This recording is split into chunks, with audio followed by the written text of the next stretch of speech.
Dr. Yuna had been watching the stars for 15 years from her secret base hidden deep under Jeju Island. What everyone thought was just a weather station was really the most important alien research center on Earth she had been waiting for. This day, since she was a young scientist 3 days ago, her computers caught strange signals from deep space. The message was simple, but it changed everything. Unknown ships coming, first contact starting, all systems ready.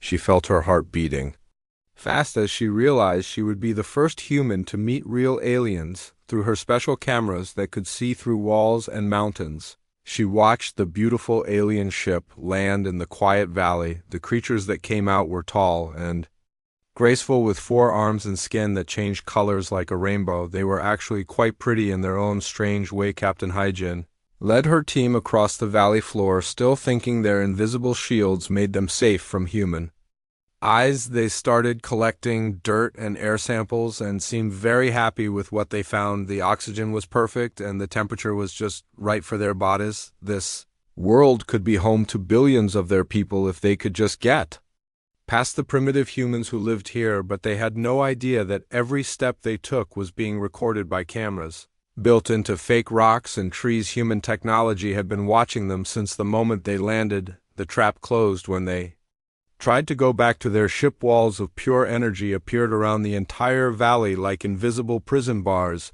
When the aliens touched the barriers, bright sparks flew and the force pushed them away. Their communication with the ship in space was cut off completely. Dr. Yuna came out of her hiding place with a team of language experts, biology scientists, and soldiers. She walked slowly with her hands where the aliens could see them. She tried to speak using math concepts that should work with any intelligent species, but Captain Hyjin was not interested in peaceful talk. She was trapped on an alien world with a broken ship above her and millions of dying people back home.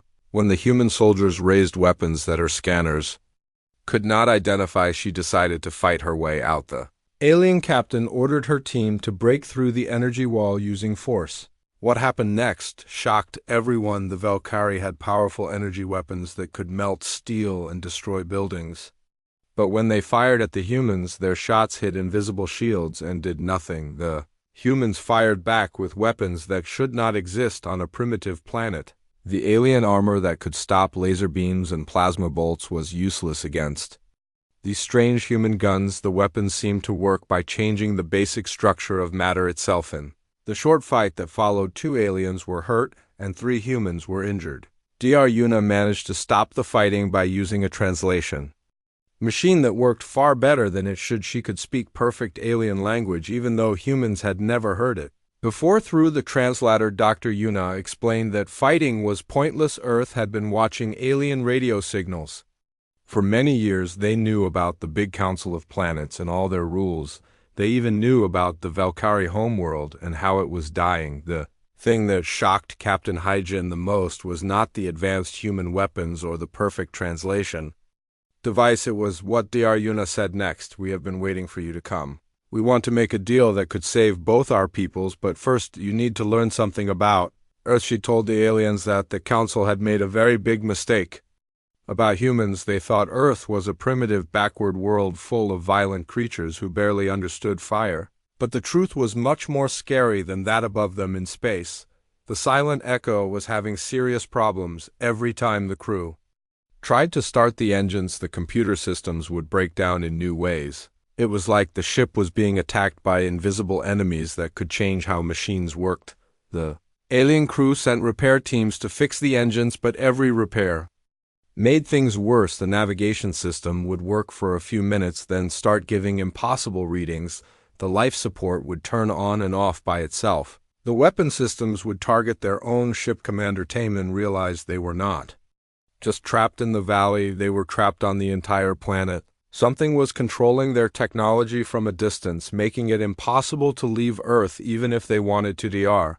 Yuna led the alien prisoners into underground tunnels that went deeper than should be possible. The walls were lined with computers that made alien technology look like children's toys. Data streams flowed between machines at speeds that violated the basic laws of physics. She showed them rooms full of weapons that could destroy entire star systems, communication devices that could send messages across the galaxy instantly, manufacturing centers that could build 1,000 spaceships in a single day, all of this hidden beneath an island that most humans thought was empty. The aliens stared in horror as they realized the truth. Earth was not a primitive world that could be easily conquered. It was a fortress that had been preparing for war while pretending to be harmless. The humans had been studying alien technology for decades, learning how to fight enemies they had never met. Professor Kyung-ho joined them in the main control room. His calm voice made everything more frightening as he explained how humans had been getting ready. Humanity knew about the Council plans to destroy or control them. They had been building defenses and weapons for 40 years. The most scary part was not the advanced technology or the secret bases, it was how carefully the humans had planned everything. Every radio signal Earth had sent into space was designed to make aliens think humans were stupid and weak. Every apparent weakness was actually part of an elaborate trick. Captain Hyjin understood that her simple rescue mission had become something much more dangerous. They were not just the first aliens to visit Earth. They were the first aliens to discover that humans were not what they seemed to. Better Yuna made an offer that could save both species. The humans would help evacuate the dying Valkyrie world and give them a new home on Earth. In exchange, the aliens would help humans pretend to still be primitive. When the Council came looking for answers, it was a desperate plan that could either save millions of lives or start a war that would destroy the galaxy. But as more Council ships appeared on their sensors, the choice was made for them.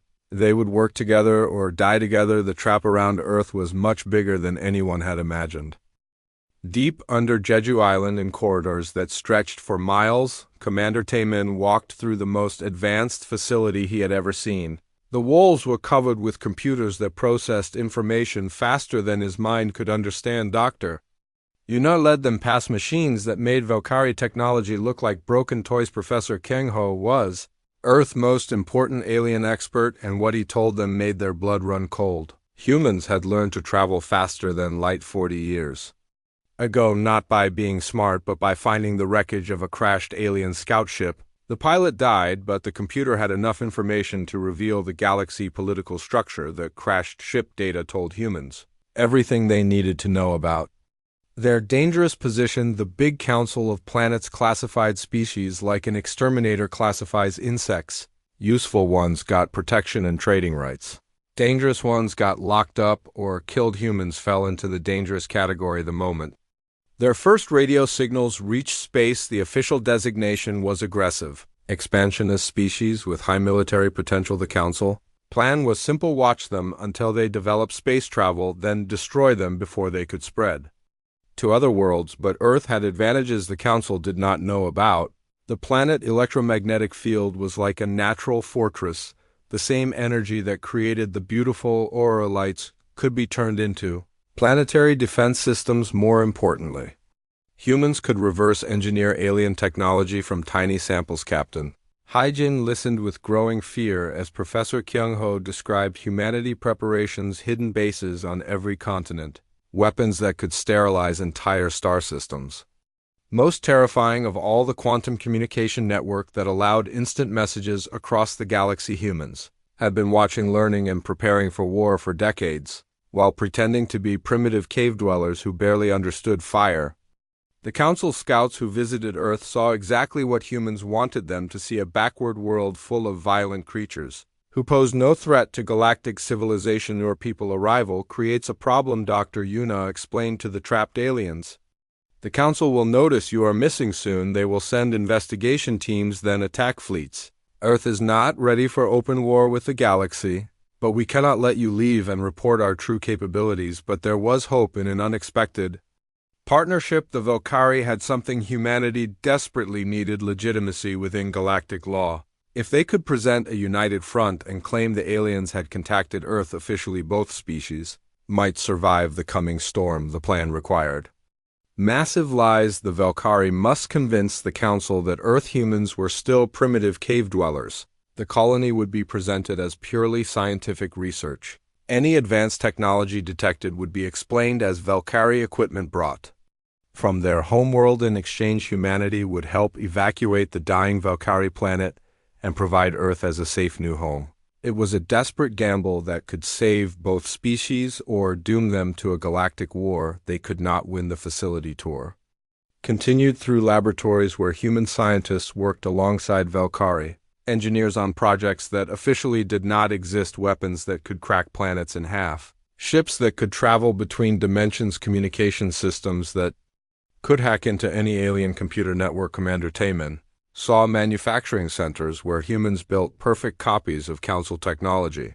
Their reverse engineering abilities were so advanced they could recreate any alien device from a single photograph or scanner reading. The most impressive room contained a three-dimensional map of the entire galaxy with detailed information about every Council member species, their military capabilities, their political weaknesses, and their secret fears. Humans had been gathering intelligence for decades, through intercepted communications and careful observation as orbital sensors detected incoming Council ships. The final phase of the deception began. Taman sent a carefully worded message to the approaching vessels. Velkari scientific mission proceeding normally.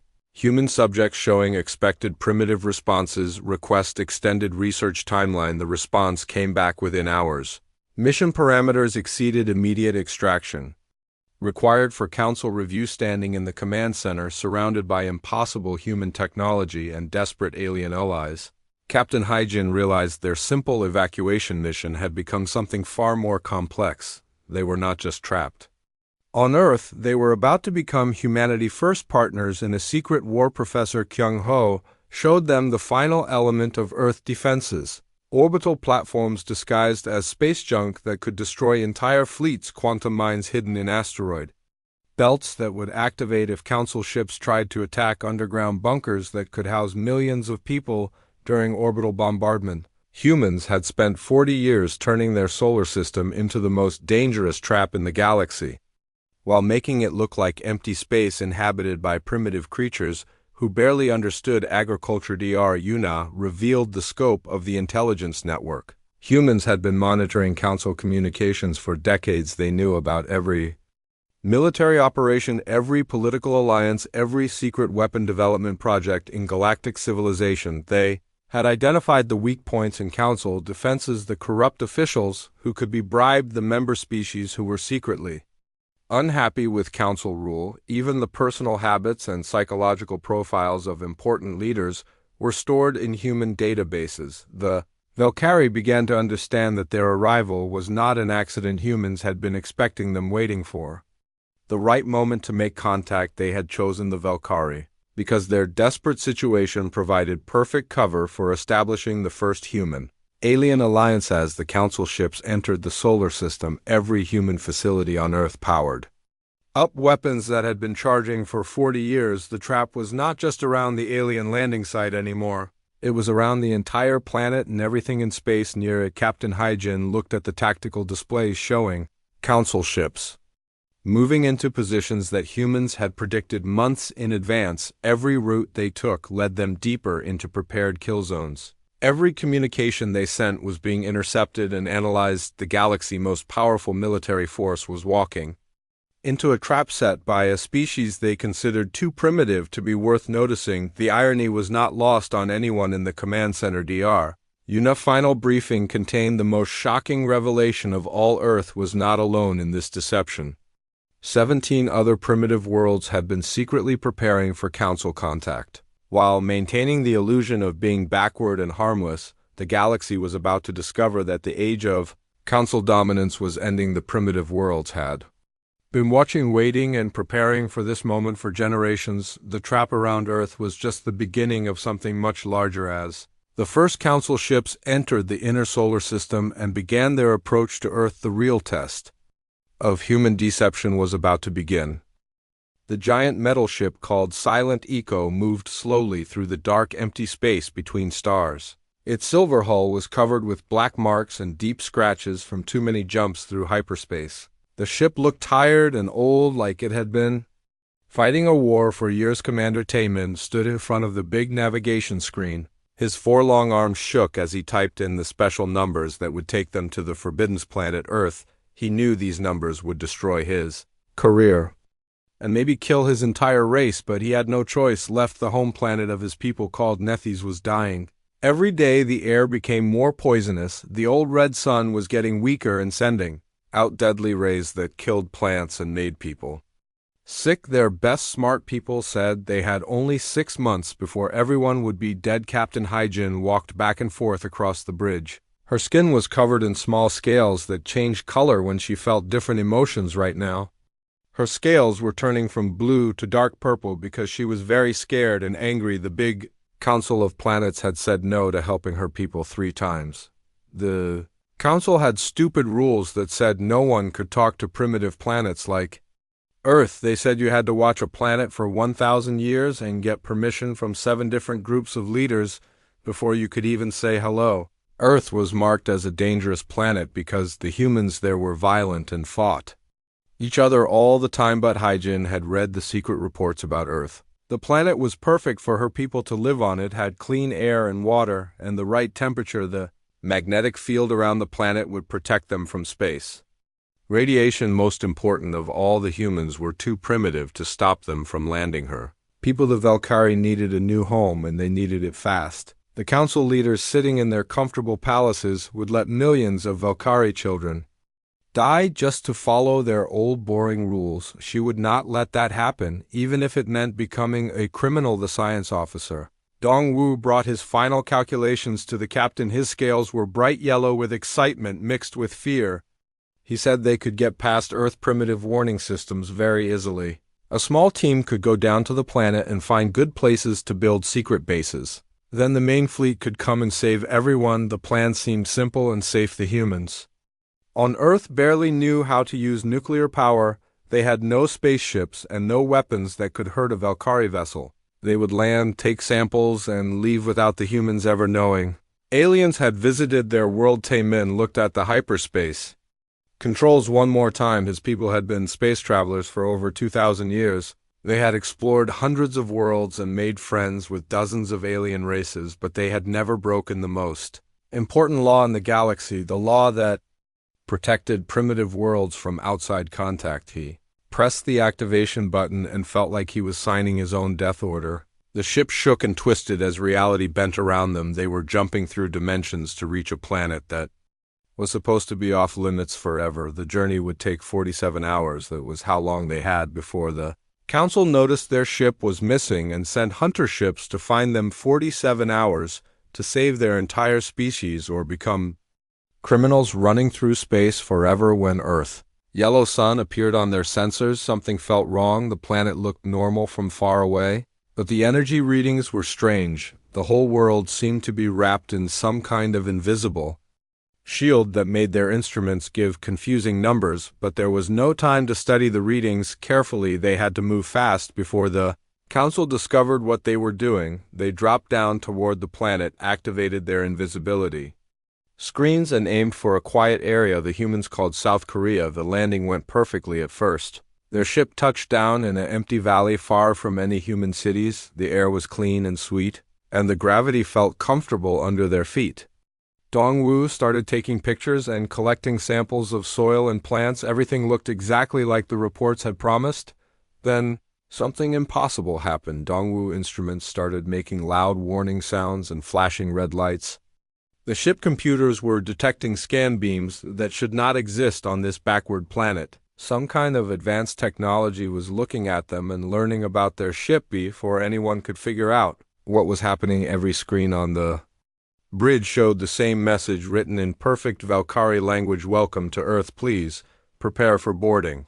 The words appeared in their own writing system using grammar that only their people knew. Captain Hyjin stared at the message with her mouth hanging open. This was supposed to be a primitive planet. The humans were supposed to be using stone tools and barely understanding fire. But somehow they were sending messages in a language that no Earth creature should know. Commander Temin tried to contact their ship in orbit but got only static noise. All their communication systems were being blocked by some kind of interference. The invisibility screens were still working, but clearly they were not as invisible as they had thought. The science officer Dongwu ran more scans of the area around their landing site. His equipment showed energy sources underground that were more advanced than anything the Valkyrie had ever built. There were machines buried beneath the valley that used technology he could not understand. Hai-Jin made the decision that would change everything. She ordered her team to stay calm and continue their mission. Maybe the message was some kind of mistake or automatic response from an old crashed ship. They would complete their survey and return to orbit as planned, but as they worked, the feeling of being watched grew stronger. The air itself seemed to be listening to their conversations. Their most sensitive equipment detected movement. In the rocks and trees around them, things that looked like natural landscape were actually hiding something much more dangerous. When they tried to return to their ship, they discovered the trap. The entire valley was surrounded by invisible walls made of pure energy. When they touched the barriers, sparks flew and the force field pushed them back. They were trapped on the surface of a planet that was supposed to be helpless. That was when the humans came out of hiding and showed them just how wrong the Council had been about Earth. The massive Council enforcement ship Righteous Purpose dropped out of hyperspace with the confidence of absolute power. Commander Veltar of the Hegemony Navy stood on the bridge wearing armor that could survive planetary bombardment. He had overseen dozens of primitive world containments and expected this mission to be routine. Retrieve the rebel Velkari, assess the contamination level, decide whether the planet needed to be sterilized. It was standard procedure for dealing with species that violated first contact protocols. Earth would either submit to Council authority or be removed as a threat to galactic stability. On Earth, emergency systems activated across every continent. Dr. Yuna coordinated responses from the Jeju Command Center, while similar hidden facilities in Switzerland, Siberia, and Australia prepared for humanity first open contact with galactic civilization. The masquerade they had maintained for decades was about to face its ultimate test. Captain Hai-Jin had the most dangerous job of all. She must convince her own species overseers that Earth remained primitive while secretly working with human forces to prevent orbital bombardment. Council Landing Party represented the galaxy ultimate authority. 3 different species worked together as the perfect enforcement team. Crystalline hegemony soldiers whose bodies could withstand nuclear explosions. Insectoid swarm analysts with compound eyes that could see across multiple light spectrums. Floating ethereal judges whose psychic powers could detect lies from orbit. Commander Veltar's first scan of Earth revealed problems immediately.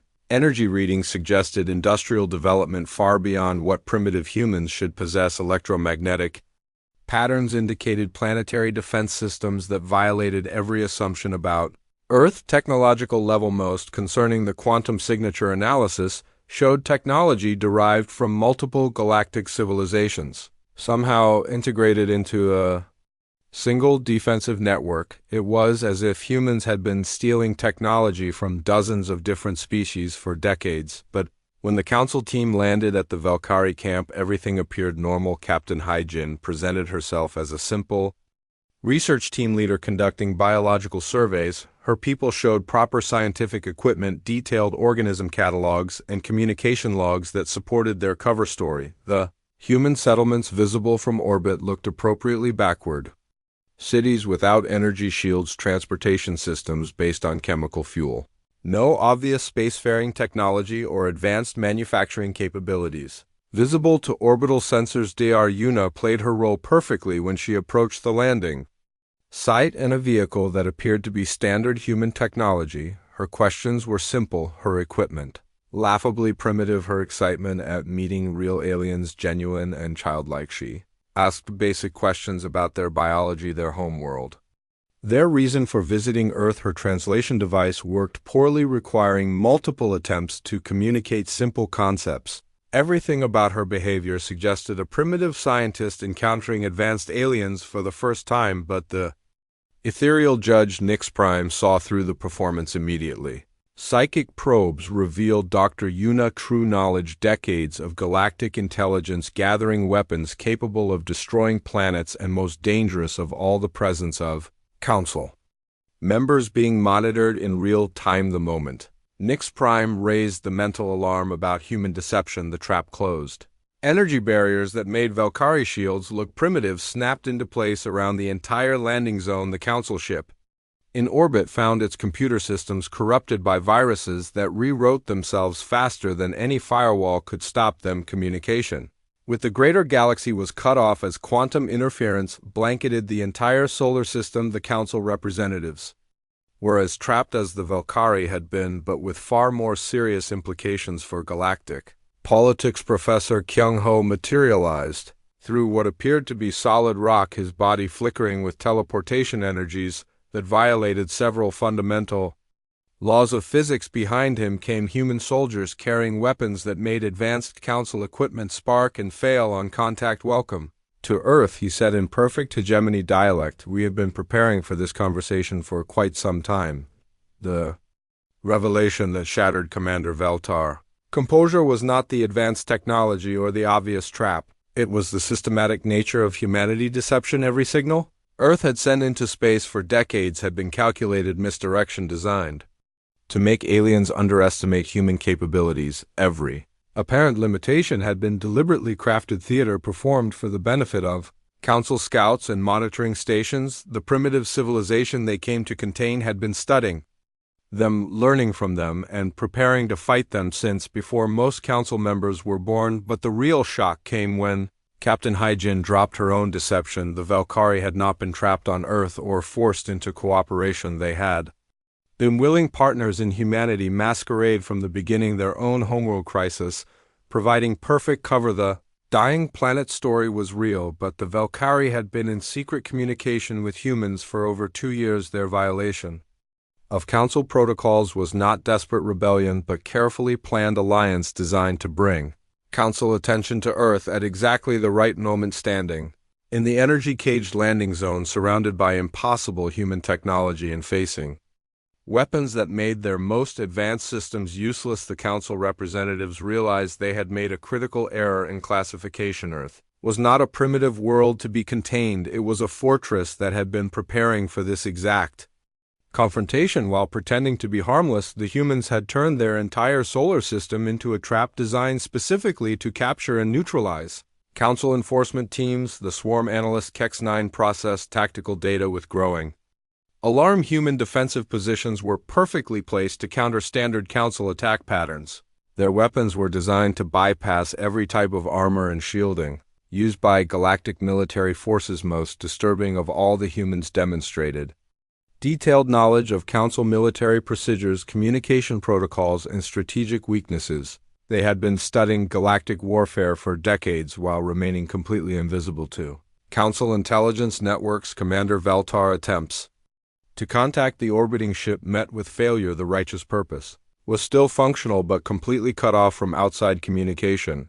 Its weapon systems had been corrupted by computer viruses that appeared to rewrite the basic laws of physics. Judge Nix Prime tried to use psychic abilities to contact other Council members, but encountered the same quantum interference that blocked all other forms of communication. The humans had not just trapped them physically, but had isolated them from any hope of rescue or reinforcement. Dr. Yuna final revelation completed their understanding of the situation. Humanity had been preparing for galactic contact for 40 years.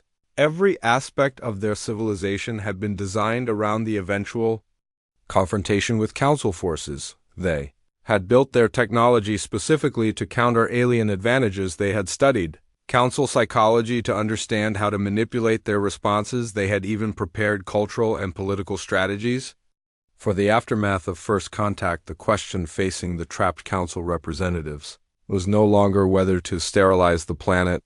It was whether they could escape to warn the galaxy about humanity's true nature before the trap closed completely around them. As more human forces surrounded the landing zone, the Council team realized they were not just prisoners. They were witnesses to the beginning of a new age in galactic politics.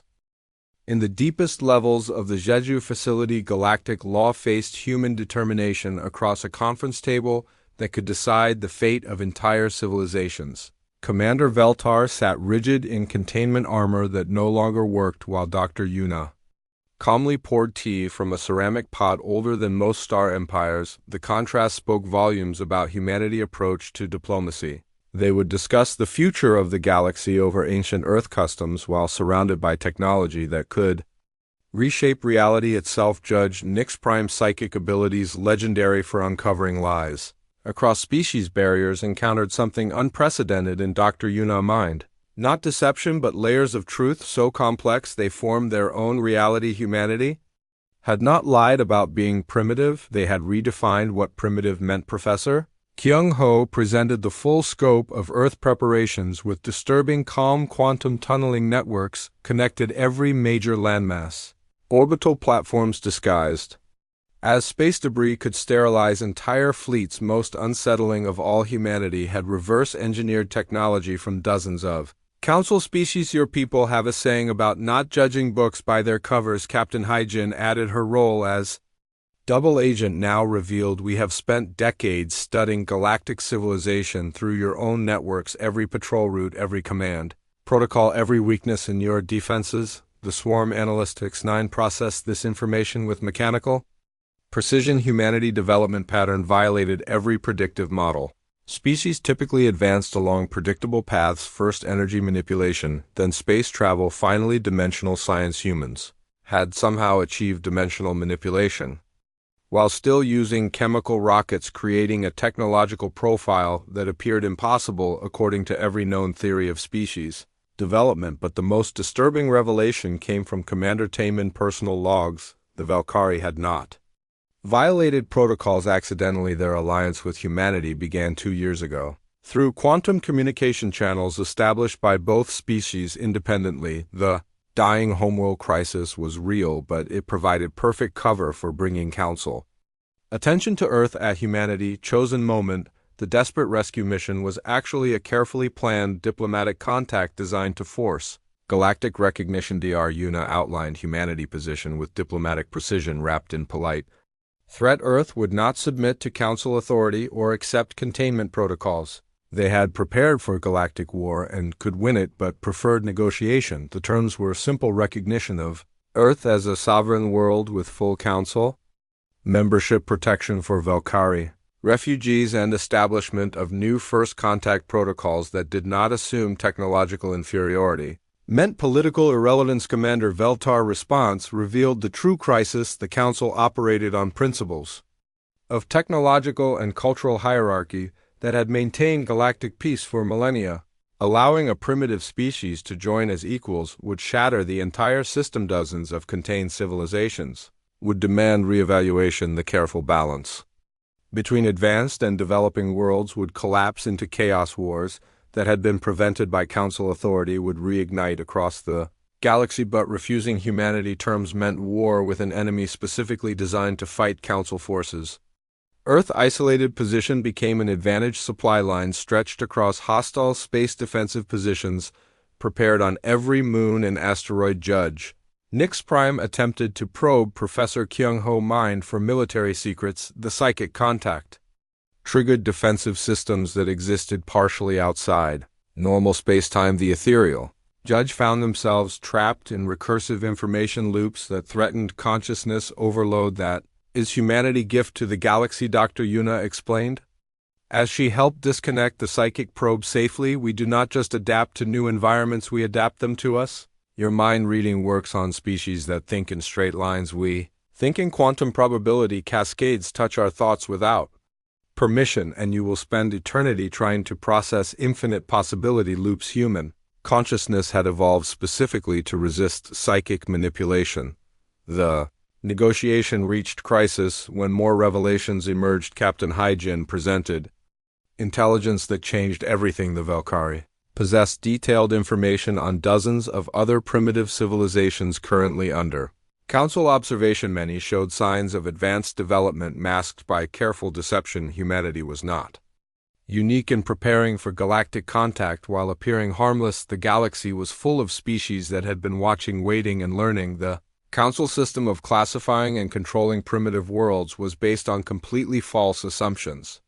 Advanced civilizations had been hiding among the stars for centuries, preparing for the day when they would reveal themselves. Dr. Yuna showed tactical displays that made the Council representatives' hearts sink. 17 different primitive worlds had established covert communication networks. Quantum entanglement systems allowed coordination across light years. Every world, the Council, considered backward and harmless, was actually part of a vast intelligence network that had been studying galactic civilization for generations, preparing for coordinated resistance against Council control. The galaxy stood at a crossroads: continue the old system and face rebellion from species that had been preparing for centuries, or adapt Council protocols to acknowledge that development followed patterns more complex than anyone understood. Commander Veltar made the decision that would define interstellar relations for generations, rather than escalate to military confrontation with enemies.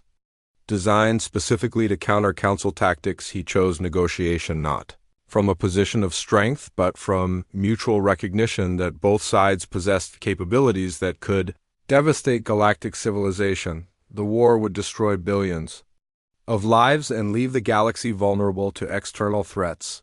The final agreement established Earth as the galaxy's first associate council world, a new classification that acknowledged advanced capabilities while maintaining diplomatic protocols. The Valkyrie received refugee status and colonial rights. Most importantly, new first contact procedures required extensive evaluation before assuming any species' true technological level.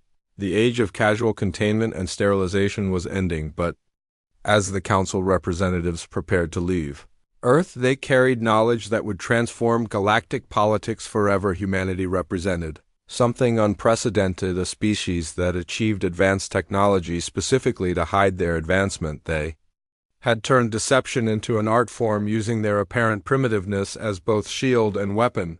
The galaxy would never again be able to assume that primitive meant harmless. Judge Nix Prime final report would shake the foundations of Council authority. The primitive worlds were not primitive at all. They were the most advanced civilizations in the galaxy, precisely because they had learned to hide their true nature. The agreement signed in the depths of Earth was not just a treaty between species, it was the beginning of a new age where assumptions about technological development and political power would have to be completely reconsidered. As the Council ships prepared to depart, Dr. Yuna smiled, knowing that the real work was just beginning. Earth had won the first battle, but the war for galactic freedom had only just started. The primitive worlds were ready to reveal themselves, and the galaxy would never be the same again.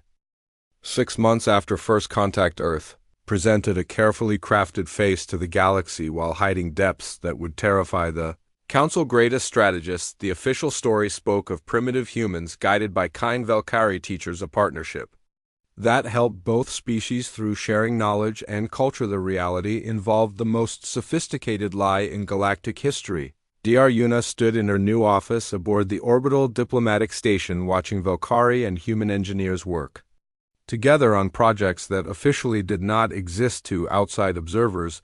They were building communication systems and living spaces. The quantum weapons and dimensional travel equipment remained invisible to every scanning technology the galaxy possessed. Captain Hyjin had become Earth's first alien ambassador. Her job required careful balance between loyalty to her own people and the survival needs of both species. She sent regular reports to the Council describing human development progress. Each document was a masterpiece of misdirection, showing advancement without revealing true capability. Her people adapted to their new world while secretly helping humanity prepare for challenges that had not yet appeared. The Valkyrie refugees in New Jeju colony represented more than successful immigration. They were living proof that Council classifications could be wrong, that cooperation between species created possibilities neither could achieve alone. Children born from mixed human Valkyrie families showed abilities that existed nowhere else in known space. Quantum intuition that allowed navigation through dimensional barriers.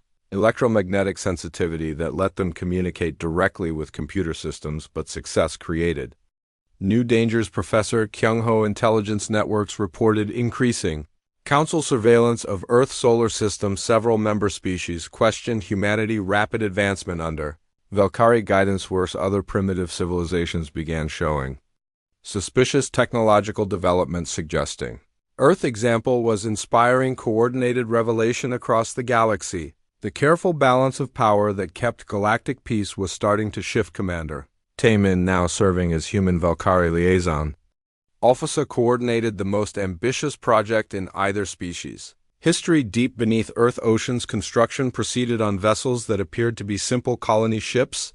The official purpose involved establishing mining operations in asteroid belts. The reality prepared for war against enemies who commanded fleets spanning thousands of worlds. Each ship housed weapon systems capable of sterilizing star systems. The first test of Earth's new position came when Council enforcement arrived to investigate anomalous readings from the Sol system. 3 dreadnoughts and a full tactical team demanded immediate inspection of all human and Valkyrie facilities. Dr. Yuna greeted them personally, offering complete cooperation while quantum networks coordinated responses across the planet. The inspection revealed exactly what humanity wanted it to reveal: impressive progress within acceptable parameters. Energy output suggested industrial development appropriate for recent galactic contact. Defensive capabilities appeared limited to basic orbital platforms and atmospheric shields.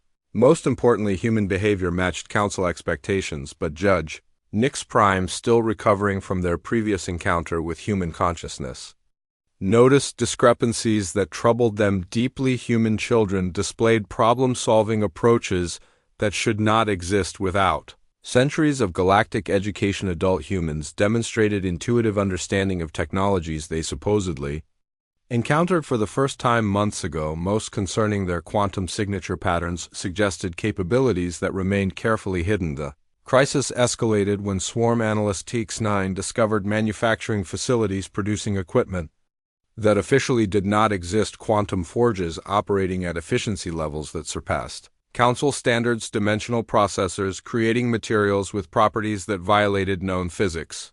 Industrial capacity that could outfit fleets large enough to threaten galactic stability. Captain Hyjin's response demonstrated the sophistication of humanity long-term planning. Rather than deny the facilities' existence, she presented them as joint research projects exploring theoretical applications of Valkyrie science. Every impossible piece of technology became evidence of successful cooperation between species, progress that benefited galactic civilization through expanded understanding of universal principles. The deception succeeded because it contained truth. Humans and Valkyrie had achieved breakthroughs that neither species could accomplish alone. Their partnership generated innovations that advanced galactic science, but the real success lay in presentation appearing to reveal everything, while actually concealing the scope of their true capabilities. The Council inspectors left satisfied with their findings, impressed by human Valkyrie cooperation. As the inspection teams departed, Dr. Yuna reviewed intelligence reports that revealed the broader picture. 17 other primitive civilizations had established covert contact with Earth. Quantum communication networks now spanned half the galaxy. The Council system, built on assumptions of technological hierarchy and cultural superiority, faced challenges from civilizations that spent centuries preparing for contact. While appearing harmless, Earth had become the center of a network that could reshape interstellar politics forever. The primitive worlds were no longer isolated and vulnerable. They were connected, coordinated, and ready. Professor Kyung-Ho's final report to the Hidden Global Council carried a simple message. Phase 1 complete. Humanity had achieved recognition as a galactic civilization while maintaining the capabilities to defend their independence. The Valkyrie alliance provided legitimacy and tactical advantage. Most importantly, they had demonstrated that Council protocols could be navigated without surrendering sovereignty. But the real victory was not military or diplomatic, it was psychological. The galaxy now knew that primitive did not mean harmless, that assumptions about technological development could be deadly. Wrong children growing up on Earth knew they were citizens of a galaxy that did not yet recognize their true nature. Dr. Yuna understood they were raising the generation that would determine whether humanity, careful deception continued, or whether the galaxy would finally learn what humans became when they stopped pretending to be primitive. The next phase would be more dangerous than the first. Contact with the primitive worlds was accelerating. Secret alliances were forming across the galaxy. Species that had hidden their true nature for centuries were beginning to reveal themselves. The Council authority was being challenged from within by civilizations they thought they controlled. The quantum communication network carried messages between worlds that officially had no contact with each other. Coordination was improving, Technology was being shared, strategies were being planned. The Arjuna looked at the star charts showing Council patrol routes and primitive world locations. The pattern was clear. The galaxy was dividing into two camps, those who supported the old system of control and those who demanded freedom. Earth had started something that could not be stopped. The Age of Council dominance was ending, but what would replace it remained to be seen. The primitive worlds had power, but would they use it wisely? The children playing in new Jeju colony parks represented hope for the future. Human and Valkyrie together creating something new in the galaxy. Their abilities suggested possibilities that neither species could imagine alone. As Earth settled into its new role as a galactic civilization, the real work was just beginning. The masquerade would continue, but the goals were changing from survival to liberation. The primitive worlds were ready to claim their place in the galaxy, and nothing would ever be the same. The game that started with a desperate rescue mission had become a revolution that would reshape the stars. Professor Kyung-ho's final entry in his personal log captured the moment perfectly. We are no longer pretending to be primitive. We are teaching the galaxy what primitive really means. The humans had kept their greatest secret while revealing just enough truth to survive. Now they would discover whether their careful planning could handle the consequences of success. The galaxy was about to learn that Earth's most dangerous weapon was not its technology but its patience. Humanity had been preparing for this moment for 40 years, and they were ready for whatever came next.